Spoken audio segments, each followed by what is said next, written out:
जय संविधान जय Bharat. BLW news नेटवर्कमध्ये सर्वांचं प्रथमतः स्वागत.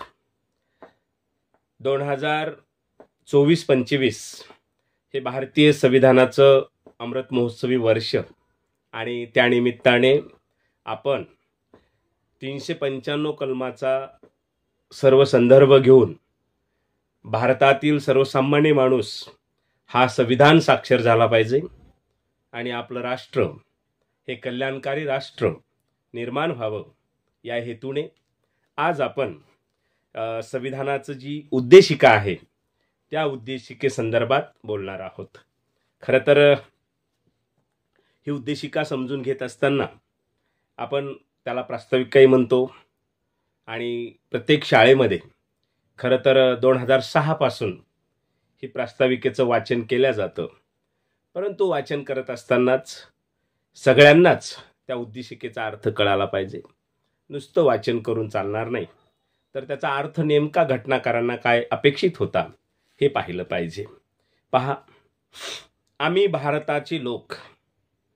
खरं तर आम्ही हा शब्द वापरला, हा समुच्चयवाचक शब्द आहे. आता प्रत्येक शब्दाला फार मोठा इतिहास आहे. प्रत्येक शब्द या उद्देशिकेमध्ये येत असताना फार मोठं चिंतन झालेलं आहे. खरं तर सगळ्या संविधानाचं अंतरंग एक आरसा म्हणजे हे उद्देशिका आहे. परंतु सगळ्याचं स्पष्टीकरण आपण मध्ये मध्ये जेव्हा कलमामध्ये ते शब्द येणार आहेत त्यावेळेस आपण पाहणारच आहोत. पण नेमकी उद्देशिका काय सांगते ते आपण थोडक्यामध्ये पाहूया. आम्ही भारताचे लोक, भारताचे एक सार्वभौम समाजवादी धर्मनिरपेक्ष लोकशाही गणराज्य घडवण्याचा. आता याच्यामध्ये महत्त्वाचे शब्द कोणते आहेत? सार्वभौम, हा देश स्वतंत्र आहे. समाजवादी आहे. इथं खरं तर अर्थशास्त्राशी निगडीत असलेले इथं खरं तर प्रश्न आहेत. म्हणजे भारताची मिश्र अर्थव्यवस्था आहे. समाजवादी अर्थव्यवस्थेकडे आपण वाटचाल करावी. त्यासोबतच धर्मनिरपेक्ष, भारतामध्ये अनेक धर्म गुण्यागोविंदाने नांदतील, परंतु भारताचा असा विशिष्ट धर्म असणार नाही. हा देश कुण्या धर्मानुसार न चालता हा देश भारतीय संविधानाला प्रमाण ग्रंथ मानून चालेल. आणि त्याच्यामुळे निश्चितच धर्मनिरपेक्ष हा शब्द महत्त्वाचा आहे. यावर अनेक वेळेस वादंग होत असतं. परंतु हा शब्द जेव्हा प्रास्ताविकतेमध्ये सुरुवातीला नव्हता असं म्हटलं जरी गेलं असलं तरी एकंदरीत आपल्या भारतीय संविधानाचं अंतरंग हे धर्मनिरपेक्षच आहे हे आपल्याला मान्यच करावं लागेल. त्याच्यासोबत लोकशाही गणराज्य, भारताने लोकशाही स्वीकारली पण ती संसदीय लोकशाही आहे आणि त्यामध्ये गणराज्य याचा नेमका अर्थ जर आपण पाहिला तर भारतामध्ये कुठलंही पद हे वंश परंपरेने येत नाही. जसं इंग्लंडमध्ये तिथला राजा आहे आणि तो पिढ्यानपिढ्या वंश परंपरेने जन्माला येतो. पण भारतातला राष्ट्रपती असेल हा मतपेटीमधून जन्माला येतो. भारतातला प्रधानमंत्री हा मतपेटीमधून जन्माला येतो. इथलं अगदी सरपंचापासून ते राष्ट्रपती पदापर्यंतची सर्व पदं ही मतदानाच्या प्रक्रियेमधून येतात. म्हणून आपण गणराज्य ही लोकशाही स्वीकारलेली आहे. घडवण्याचा व त्याच्या सर्व नागरिकास, म्हणजे या देशात राहणाऱ्या सर्व नागरिकास, सगळे शब्द संशोधन करण्यासारखे आहेत. यावर फार मोठे रिसर्च निश्चित झालेले आहेत. सतत चिंतन होतच असतं. या शब्दाचे अजूनही काढावे तेवढे अर्थ कमी आहेत. प्रत्येकाच्या आपल्या आपल्या बुद्धीप्रमाणे सुद्धा याची अर्थ निघू शकतात.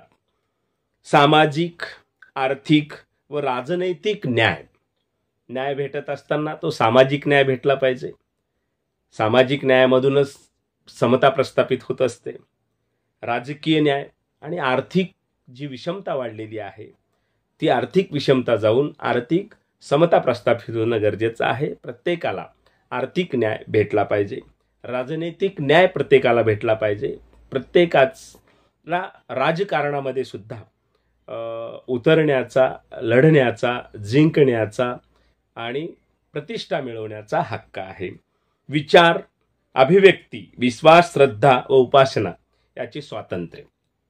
बघा, न्यायाच्या भूमिकेसोबत आपल्याला स्वातंत्र्य पण घटनेने दिलेले आहे. त्यामध्ये विचार स्वातंत्र्य आहे, आपण विचार करू शकतो. अभिव्यक्ती स्वातंत्र्य आहे, आपण बोलू शकतो, लिहू शकतो.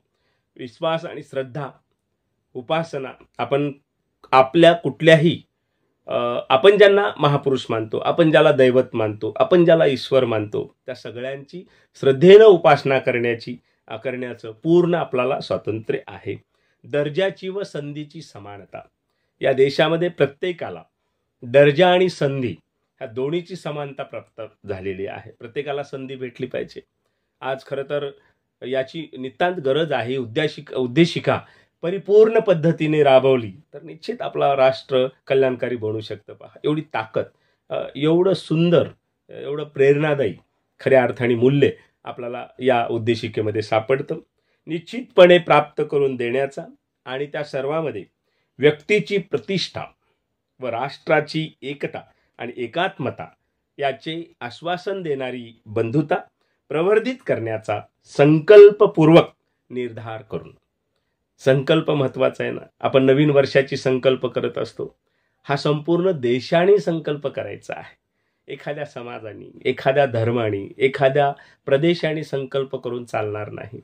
हा संपूर्ण देशाने संकल्प केला पाहिजे. काय करायचं आहे संकल्प? तर इथं व्यक्तीची प्रतिष्ठा प्रत्येकाची जपली पाहिजे. या देशातली प्रत्येक व्यक्ती ही I am first Indian then last Indian या भूमिकेतनं जर निर्माण झाली तर खऱ्या अर्थाने संविधानाला अपेक्षित असलेला भारत हा निर्माण व्हायला वेळ लागणार नाही. आणि राष्ट्राची एकता, त्या एकतेला कुठेही बाधा येता कामा नये. अन्यथा होतं कसं माहिती आहे का? आपल्याकडे मराठी एक म्हण आहे, ज्याचं मीठ खावं त्याचं नीट करण्याचा प्रयत्न करावा. जर या देशामध्ये आपण राहत असू तर या देशातल्या गुण अवगुणाला आपण सन्मानानं स्वीकारलं पाहिजे. कारण माझा देश आहे, माझ्या देशाचा मला अभिमान आहे, माझ्या देशाचा मला स्वाभिमान असला पाहिजे. अन्यथा राहायचं देशामध्ये आणि जय जयकार करायचा दुसऱ्या राष्ट्राचा, तर हे निश्चितच राष्ट्राच्या एकतेला बाधा पोहोचणार आहे. म्हणून यावर मात्र कठोरतेने खरं तर लक्ष असणं गरजेचं आहे. मागे आम्ही विद्यार्थी असतानाचा एक प्रसंग आहे की भारत पाकिस्तान म्हटलं की निश्चितच फारच अगदी युद्धासारखी मॅच व्हायची किंवा तशा पद्धतीचं रंगवल्या जायचं. मुळात भारतच जिंकायचा, परंतु फाईट अशी दिसायची की असं वाटायचं की बस अगदी ट्रेसमध्ये येऊन सगळेजण पाहायचे. आणि एक वेळेस मला वाटतं एका विद्यापीठामध्ये भारत दुर्दैवाने मॅच हरल्यानंतर तिथं पाकिस्तानबद्दलची नारे लागली. नंतर तिथल्या कुलगुरूंनी त्या किमान 6 विद्यार्थ्यांना तिथून निलंबन केलं. त्यावर काही चांगले वाईट आपल्या भारतामध्ये खरं तर प्रतिसाद आम्हाला आजही आठवतं. पेपरमध्ये खूप ते प्रकरण गाजलेलं होतं. मी हे कशासाठी सांगतो आहे की हे चुकीचंच होतं. कारण एखादा खेळाडू आपल्याला आवडतो ठीक आहे, परंतु कधी जर तीच मॅच ऑस्ट्रेलिया पाकिस्तान असेल आणि जर पाकिस्तान जिंकला असेल, ऑस्ट्रेलिया हरली असेल, तर तुम्ही पाकिस्तानच्या एखाद्या खेळाडूबद्दल आपल्या मनामध्ये नितांत आदर असणं मला वाटतं हे गैर नाही आहे. परंतु जेव्हा भारत आणि पाकिस्तान हा संदर्भ चालतो तेव्हा भारताला पहिलं प्राधान्य देणं हे आपलं भारतीय म्हणून नैतिक कर्तव्य आहे. या कर्तव्यापासून आपण दूर गेलो तर राष्ट्राची एकता ही अबाधित राहणार नाही. आणि म्हणून किंवा उच्च शिक्षित आपण होतो त्यावेळेस आपल्या शिक्षणाचा पहिलं फायदा आपल्या मातीला झाला पाहिजे. अन्यथा उच्च शिक्षित इथं व्हायचं आणि जेव्हा खरं देशाची सेवा करायची वेळ पडते तेव्हा जर आपण दुसऱ्या देशाचं गुणगान गात असू किंवा दुसऱ्या देशाला प्रगतीपथावर नेण्यासाठी जर आपली बुद्धी खर्च होत असेल तर हे काही महापुरुषांना पटण्यासारखं नाही. कारण घटनेचे शिल्पकार डॉक्टर बाबासाहेब आंबेडकर एवढे विद्वान होते, एवढे पात्रताधारक होते की जगाच्या कुठल्याही विद्यापीठामध्ये कुलगुरू म्हणून ते सहज त्या पदावर बसले असते ना.